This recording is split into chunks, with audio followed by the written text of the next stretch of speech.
Indian students అక్కడికి వెళ్ళి స్థిరపడి అక్కడ ఏదో ఎంప్లాయ్మెంట్ చేసుకుని అక్కడే ఉండిపోవాలనుకుంటారు చాలా మంది. అయిపోయింది అది అయిపోయింది, గేమ్ ఎప్పుడూ అయిపోయింది. చాలా మంది గ్రీన్ కార్డ్ అని చెప్పి తిరుగుతుండే ఇక్కడ.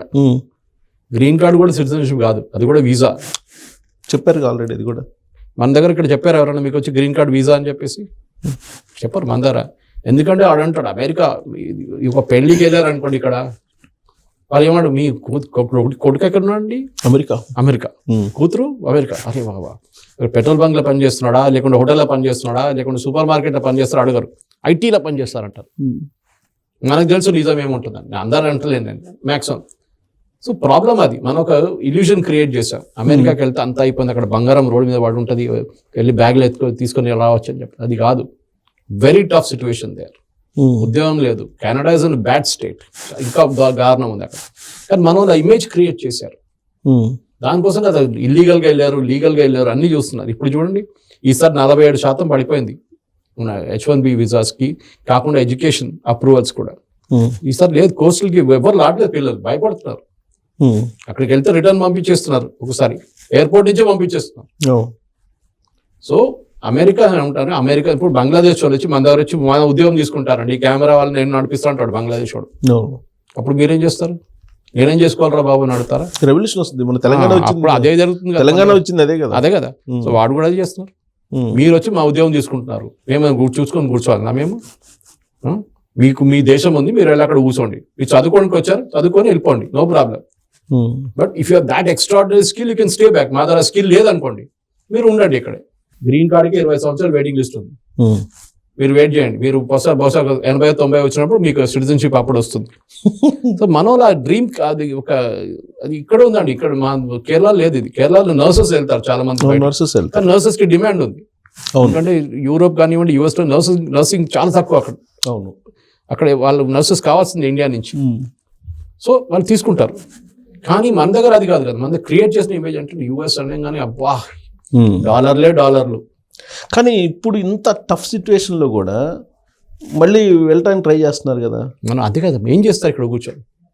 మన దగ్గర పొలాలు అమ్మేసుకొని, ఇల్లు అమ్మేసుకొని, వీళ్ళు పాపం విలేజ్ నుంచి వస్తాడు, వాడు 5 స్టార్ హోటల్లో పెద్ద ఇది పెడతాడు, ఫేర్ ఇవాళ కూడా చూస్తాను, ఫుల్ పేజ్ యాడ్ ఒకటి. చాలా పెద్ద బిల్డింగ్లు చూపిస్తాడు, అది చూపిస్తాడు, ఇది చూపిస్తాడు.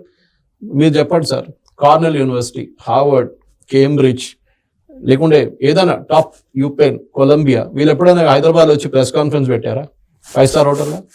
లేదు, పెట్టారు. వాళ్ళ దగ్గర అడ్మిషన్ దొరకాలంటేనే కొట్టుకోవాలి మీరు, చాలా కష్టం అడ్మిషన్ రావడం. అక్కడ 3rd రేట్ యూనివర్సిటీ, అసలు ఇవ్వరు రాని యూనివర్సిటీస్కి ఇక్కడ వచ్చి ఇట్లాంటి సర్కస్లు చేస్తారు. అని మన పిల్లలు దాంట్లో పడతారు. ఇంకోటి ఎడ్యుకేషనల్ కన్సల్టెంట్స్, వాళ్ళు కూడా ఎంతో పని చేస్తారు. లేనిపోయిన బ్యాంక్ లోన్ చూపించేసి అది చేసి ఇది చేసి అక్కడ వెళ్ళినా పాపం పట్టుబడతారు. కరెక్ట్, మీకు అన్ని మీరు అక్కడ వెళ్ళండి, చదువుకోండి, ఎవరు వద్దంటలేదు. American master system is excellent. Okay, optional training ఉంది, దాని తర్వాత 2 సంవత్సరాలు మీరు ఆప్షనల్ ట్రైనింగ్ చేసుకోవచ్చు. దాని తర్వాత H1B. ఇప్పుడు H1B ఎవరు స్పాన్సర్ చేయట్లేదు, ఇండియన్స్ కూడా. ఓపీటీ కూడా ఇప్పుడు బిల్ పెట్టాడు కదా ట్రంప్, ప్రైవేట్ బిల్. అది ప్రైవేట్ బిల్, మన దగ్గర ప్రైవేట్ బిల్ పెడతారు, అది తీసేయమంటారు. అవును. సో ఓపీటీ ఎందుకు పెడతారంటే మీ స్కిల్ డెవలప్ చేయడానికి. కోర్స్ అయిపోయిన తర్వాత స్పెషల్ STEM కోర్సెస్లో, సైన్స్, టెక్నాలజీ, ఇంజనీరింగ్, మేనేజ్మెంట్ కోర్సులో మీకు స్కిల్ డెవలప్ చేయడానికి మీకు ఆపర్చునిటీ ఇస్తున్నారు. దాంట్లో 10 మందిలో 2 మందికి వాళ్ళు ఉద్యోగం ఇస్తారు అక్కడ. ఫర్లీ రిమైనింగ్ ప్రాబ్లం మన వాళ్ళు ఏం చేస్తారు, అక్కడి నుంచి కెనడాకి వెళ్తారు. ఇక్కడ వచ్చి ఏం చూపిస్తారండి, ఇక్కడ వచ్చి నాకు అక్కడ ఉద్యోగం లేదని చెప్తారు. ఇక్కడ వచ్చి రిటర్న్ వచ్చి అమ్మ నాన్న ఏమంటారు, నీకు 50 లక్షలు 60 లక్షలు 70 లక్షలు బట్టి పంపించావు నిన్న అక్కడికి, వచ్చేసావు. అట్లనే వాళ్ళ ఐడెంటిటీ వాళ్ళు సంపాదించుకొని ఇక్కడ పెద్ద ఫ్లాట్లు కొని వాళ్ళని ఇక్కడ చూసుకుంటారని కాదా, అయిపోయింది అదంతా. India is as good a destination, మీరు వెళ్ళొద్దని చెప్పట్లేదు, కానీ యూ షుడ్ టెంపర్ డౌన్ మీరు కొంచెం తగ్గించుకోండి మీ అడ్మినిస్ట్రేషన్ నుంచి బయట రండి. మీరు ఈ మొన్న కూడా చూసాం, టానా వాళ్ళతో ఫ్రాడ్ జరిగింది మొన్న, చూసారు కదా, ఎంతో మంది పిల్లల్ని పంపించేశారు, ఉద్యోగాలు పంపించారు, వర్కింగ్ ప్రొఫెషనల్స్ పంపించారు, కేసులు పెట్టారు వాళ్ళ మీద. యాపిల్లో పనిచేస్తున్న వాళ్ళ ఉద్యోగం పోయింది, అది ఇంకో స్టోరీ. మన దగ్గర ఇక్కడే చేస్తారు మన వాళ్ళు, అది ఏటీజీ బెనిఫిట్స్ కోసం డబ్బులు ఇచ్చి మరి డబ్బులు తీసుకుంటారు, అది అక్కడే చేసి అదే పని చేశారు, అక్కడ వెళ్ళి పట్టుకున్నారు వాళ్ళు.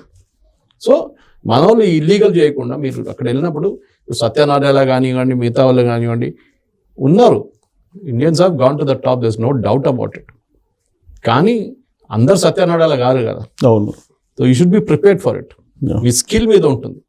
కానీ మీరు అక్కడికి వెళ్ళాలనే సింగులర్ ఏం పెట్టుకున్నారంటే జీవితంలో, then it is not possible. So final ఇంకొక కాన్సెప్ట్ ఇంకోటి ఏంటంటే గోల్డ్ భవిష్యత్ నియర్ ఫ్యూచర్లో ఏంటి? గోల్డ్కి ఆయిల్కి రేట్ ఉంది, నేను చెప్పాను కనెక్షన్ ఒకటి ఉందండి. స్టాక్ మార్కెట్, ఆయిల్, గోల్డ్, ఈ మూడింటి కనెక్షన్ ఉంది. బంగారం దేనికి వాడుకుంటారు? ఒక సేఫ్ డిపాజిట్ లాగా వాడుకుంటారు. ఏదో ఒక రోజు వర్షం పడితే మనం అమ్మేసుకోవచ్చు అని చెప్పేసి. కరెక్ట్ అండి. మోస్ట్ లిక్విడ్ ఫామ్ అది. మీరు ఇల్లు తీసుకున్నా కానీ మీరు ఒకసారి ఇల్లు అమ్మడానికి వెళ్తే మీకు ఎవరు రేటే రాదు, టైం పడుతుంది కూడా, టైం పడుతుంది. ఇవి ఇవ్వాలంటే రేపు మీకు డబ్బులు వచ్చేస్తుంది, స్పాట్ ఆన్ ద స్పాట్ బ్యాంక్లో వెళ్ళి ఇచ్చేస్తారు. సో ఇంటర్నేషనల్ ఏం చేస్తారంటే బ్యాంక్స్ ఇప్పుడు మన దగ్గర నోట్లు ప్రింట్ చేస్తారండి. ఓకే, ఆర్బీఐ 1,00,000 కోట్లు లోన్లు నోట్స్ ప్రింట్ చేసిన 500 నోట్లు. వాళ్ళ దగ్గర అంత బంగారం ఉండాలి, దీని వాల్యూ అంత వాల్యూ వాళ్ళ దగ్గర ఉండాలి. ఓకే, ఏదో నోట్లు ఒట్టిగా ప్రింట్ చేయడం కాదు. వెనిజువేలా వాళ్ళు చేశారు కదా, అట్లా అయిపోతుంది. లాస్ట్లో బ్రెడ్ కొనడానికి ఒక లారీలో తీసుకెళ్ళాలంట డబ్బులు, నోట్లు, ఒక బ్రెడ్ లోఫ్ కొనడానికి. సో వాల్యూ ఉండాలి. ఈవెన్ అన్ని కంట్రీస్, యూఎస్ కూడా అంతే. ఫార్ట్ నాక్స్ అని చెప్పి వాళ్ళ బ్యాంక్ ఆఫ్ ఇంగ్లాండ్ వాళ్ళ వాల్డ్స్ అంటే, నేను 100 కోట్లు నోట్లు ప్రింట్ చేస్తే 100 కోట్ల బంగారం అక్కడ పెట్టాలి, నేను తాకిది పెట్టాలి. That is the balance for that. So బంగారం, ఆయిల్, స్టాక్ మార్కెట్. ఆయిల్స్లో కూడా ఫ్యూచర్స్ అండ్ ఆప్షన్స్ ఉంది ఒకటి. అంటే ఇప్పటి నుంచి 2030లో ఆయిల్ $65 అయితే బ్యారెల్కి. ఒకటి చెప్తారు కాదు 70 అవుతుంది, పెట్టుకడదాం చాలా ఒఫిషియల్లీ. వస్తే వాడికి బంగారం వాడు పండుగ చేసుకుంటాడు 70 ఉన్నవాడు. So you have to be very careful ఇక్కడ ఇన్వెస్ట్ చేస్తున్నాను. మన దగ్గర ఉన్న బంగారం, మన మహిళల దగ్గర ఉన్న బంగారం భారతదేశంలో అన్నిటికంటే ఎక్కువ. యుఎస్ గవర్నమెంట్ దగ్గర లేదు అంత బంగారం, కానీ అది వాడుకుంటలేదు. ప్రొడక్టివ్ 30,000 టన్నులు ఉందండి, అది లాకర్లో పెట్టుకుంటున్నారు. అంటే వాళ్ళ టిపికల్ మిడిల్ క్లాస్ మెంటాలిటీ అంటే రేపు ప్రాబ్లం వస్తే ఇది బంగారం అమ్మేసుకొని మనం ఏమైనా చేసుకోవచ్చు. ఏంటి నెక్స్ట్ ఈ మొత్తం బంగారం ఇన్వెస్ట్ చేసి ఫైదా లేదండి. Absolutely no. ఇప్పుడు ఆల్రెడీ హైక్ వెళ్ళిపోయింది, చాలా హైక్, 90 దాటింది. 10 గ్రామ్స్ అక్కడ ఇక్కడ 5,000, 2,000, 3,000 అక్కడ ఇక్కడ అవుతుంది. కానీ ఆ ఒరిజినల్ నా పెళ్లి జరిగినప్పుడు బంగారం 15,000 ఉండే, 10 గ్రామ్స్, 8 గ్రామ్స్. అప్పుడు ఇప్పుడు ఎంత అండి? ఇప్పుడు ఆల్మోస్ట్ 90 ఉంది. That is 90,000. మీరు అప్పుడు ఇన్వెస్ట్ చేస్తే దే వాజ్ అ సెన్స్ అని. కాదు ఇప్పుడుండే సిచ్యువేషన్ లో స్టాక్ మార్కెట్ లాగా అయిపోయిందండి. ఇప్పుడు స్టాక్ మార్కెట్ ఇన్వెస్ట్ చేస్తే మీకు ఎంత వస్తుంది లాభం? ఓకే, మ్యాక్స్ 5,000 తగ్గుతుంది. ప్రాఫిట్ తగ్గిద్ది అంటారు. చాలా తగ్గింది. తగ్గుతుందా ప్రాఫిట్? లేదంటే ప్రాఫిట్ లేకుండా సేఫ్ కీపింగ్ లో అదే రేంజ్ లో ఉంటుంది. అక్కడ ఇక్కడ మీరు ఎప్పుడు కొనాలో బంగారం దాని మీద ఉంటుంది. ఇప్పుడు వెళ్ళి కొనడం పెళ్లి కొనుక్కుంటారు, మీకు యూస్ కొనుక్కుంటారు, స్పెక్యులేషన్ కాదు. మీరు దానికోసం హైదరాబాద్ లో రియల్ ఎస్టేట్ మొత్తం పడిపోయింది. మన పేపర్లో కూడా వచ్చింది. ఒకటి యూఎస్ లో ఉద్యోగం లేదు వాళ్ళకి, వాళ్ళు అక్కడ నుంచి 0% ఇంట్రెస్ట్ తీసుకుని ఇక్కడ ఫ్లాట్లు గేటెడ్ కమ్యూనిటీ కొనుక్కుంటున్నారు. అది పోయింది ఇప్పుడు. So what is the next option? Gold. So invest చేస్తారు గోల్డ్ లో. ఓకే, కానీ గోల్డ్ లో మీకు రిటర్న్ వస్తుందా? రాదు. అప్పుడు స్టాక్ మార్కెట్ చూస్తారు. స్టాక్ మార్కెట్ లో పెడదాం, దాంట్లో ఐపీఓలు తీసుకుందాం. ఐపీఓలు తీసుకున్నాం, అది ₹100 ఐపీఓ 200 అయితే నాకు లాభం, అమ్మేసుకుంటాను. షార్ట్ టర్మ్ క్యాపిటల్ గెయిన్స్ కట్టేసుకుంటాను, ప్రాబ్లం లేదంటారు. సో మన దగ్గర దేనికి వాడుకుంటున్నారో డబ్బులు దాని మీద ఉంటుంది. అంటే ఇప్పుడు ట్రంప్ రెసిప్రోకల్ ట్యాక్స్ చేసినటువంటి యాజ్ ఆఫ్ నౌ దేని మీద ఇప్పుడు గోల్డ్ మీద ఇన్వెస్ట్ చేయడం వేస్ట్ అంటారా? అంటే గోల్డ్ వేస్ట్ అని ఎప్పుడు చెప్పలేదు నేను.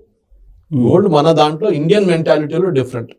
మీరు ఇన్వెస్ట్మెంట్గా వాడుకుంటున్నారా, మీరు మీ యాక్చువల్ యూసేజ్ వాడుకుంటున్నారా? ఇన్వెస్ట్మెంట్ పర్పస్ లో ఇప్పుడుండే ఇన్వెస్ట్మెంట్కి గోల్డ్ కాదండి. మీరు రిటర్న్స్ చూడండి, లాస్ట్ 10 సంవత్సరాల్లో గోల్డ్ లో ఇన్వెస్ట్ చేసిన మనిషి, స్టాక్ మార్కెట్ లో ఇన్వెస్ట్ అదే డబ్బులు పెట్టిన మనిషికి ఎవరికి ఎక్కువ డబ్బులు రిటర్న్స్ వచ్చిందని స్టాక్ మార్కెట్ లో వచ్చింది కంపేర్ టు స్టాక్ మార్కెట్కి వచ్చింది. కరెక్ట్. బట్ గోల్డ్ లో కూడా మీకు 4 months బ్యాక్ కి ఇప్పటికి చాలా డిఫరెన్స్ వచ్చింది, ఆల్మోస్ట్ 20% రేట్. అదే. సో మీరు అదే డబ్బులు మీరు ఇంట్రెస్ట్ లో పెడితే బ్యాంక్ లో మీకు ఎంత వస్తుంది, మీరు అట్లా క్యాలిక్యులేట్ చేయాలి. అదే డబ్బులు నేను రియల్ ఎస్టేట్ లో పెడితే నాకు ఎంత వస్తుంది, అదే డబ్బులు నేను స్టాక్ మార్కెట్ లో వస్తే నాకు ఎంత వస్తుంది. అక్కడ చూస్తే మీరు 20% కానీ ఎక్కువ, 30%, 40% దాంట్లో వచ్చి ఉంటుంది మీకు. అప్పుడు ఏది తీసుకుంటారు? ఇప్పుడు ఈ రెసిప్రోకల్ ట్యాక్స్ చేసిన తర్వాత ఇప్పుడు మన ఆర్నమెంట్స్ ని అక్కడ తీసుకెళ్తే ఇంపోర్ట్ డ్యూటీ పెంచారు. ఆర్నమెంట్స్ కాదు మన అమ్మేది, precious stones and gems and jewellery. Precious stones Gujarat లో అంతా పాలిష్ చేస్తాం కదా, అవును, అది. దానికి రేట్ ఎక్కువ చేశారు, ప్రాబ్లం లేదు. అది కొనేటోడు కొంటాడు. Harley Davidson example. ఆర్నమెంట్స్ కూడా పెంచినట్టున్నారు. ఆర్నమెంట్స్ మన దగ్గర ఇండియన్ ఆర్నమెంట్స్ అక్కడ ఎవరు కొనరు, ఇండియన్స్ కొంటారు మ్యాక్స్. అది కూడా ఇండియాలో వచ్చి కొంటారు. పెళ్లి ఉంటే వాళ్ళు ఇక్కడికి వస్తారు, వాళ్ళు యుఎస్ నుంచి కూడా. దానివల్ల తగ్గుతుంది. జెమ్స్ అండ్ జ్యువెలరీ ఏం తగ్గదండి, మన దగ్గర డిమాండ్ ఉంటుంది, ఎక్కడ పోదు అది. అక్కడ కూడా సేమ్. మీరు రెసిప్రోకల్, మీరు అమెరికా నుంచి ఎంత చేసుకుంటాం, మన అమెరికన్ డైమండ్స్ ఎంత కొనుక్కుంటాం మనం, అదే రేటు వాళ్ళు ఇస్తారు. మనం జీరో చేస్తే వాళ్ళు కూడా జీరో చేస్తారు. ఓకే. అది అమెరికన్ గవర్నమెంట్ కొనట్లేదు, కన్స్యూమర్ కొంటున్నారు, అది గుర్తుపెట్టుకోండి. ఓకే. సో కన్స్యూమర్ ఏం చూస్తాడు, నాకు అన్నిటిగా తక్కువ ఎక్కడ వస్తుంది, ఇదే క్వాలిటీది ఎక్కడ వస్తుంది, మీరు అదేగా చేసేది. మనం అందరం అవును. కూరగాయలు కొంటారంటే అదే చేస్తాం మనం. టమాటా చూసి ఇంకో ధర వెళ్ళి టమాటా 5 రూపాయలు తక్కువ ఇస్తారా అంటే అడుగుతాను. అవును. అదేనా సేమ్ కాన్సెప్ట్. సో డాలర్ ఇంత ఫ్లక్చువేషన్ లో కూడా డాలర్ రూపీ కంపేర్ చేస్తే రూపీ పెద్దగా ఏమి loss. Major currencies against rupee చాలా చాలా బాగా పర్ఫామ్ చేస్తుందండి, చాలా బాగా పర్ఫామ్ చేస్తుంది. మీరు జాపనీస్ యెన్ తీసుకోండి, చైనీస్ తీసుకోండి, మిగతా అందరి కరెన్సీలు తీసుకోండి, యూరోపియన్ కరెన్సీస్ తీసుకోండి, Indian rupee has perform very well, no problem. మనం ఒక డిసిప్లిన్ పెట్టుకున్నామండి, ఎస్పెషలీ లాస్ట్ 10 సంవత్సరాలు మన ఫిజికల్ డెఫిసిట్ కంట్రోల్ చేయడము, మన రెవెన్యూ డెఫిసిట్ కంట్రోల్ చేయడము, ఖర్చు పెట్టడం. దానికి మోదీ గారు అదొక మంచి పని చేస్తారు. చాలా నిర్మలా సీతారామన్ ముందు అరుణ్ జైట్లీ గారికి, తర్వాత నిర్మలా సీతారామన్ గారికి ఆ డిసిప్లిన్ మెయింటైన్ చేశారు. అది మనం ఇక్కడ చూడట్లేదు తెలంగాణలో. జీతం ఇవ్వడానికి డబ్బులు ఏం చెప్పి రేవంత్ రెడ్డి చెప్పారు. ఆలోచించండి, ఏపీలో కూడా అదే పరిస్థితి. 4,000 కోట్లు తీసుకొని నెలకు అప్పు తీసుకుంటున్నారంట, హ్యాండ్ లోన్ అంటున్నారు అది కూడా.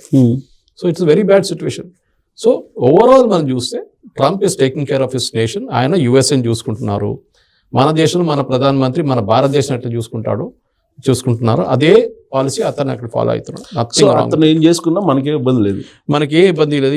ఇలాంటి మనం ఈ ఊహాగానాలు అది ఇది అని చెప్పి మనం పడక్కర్లేదు దాంట్లో.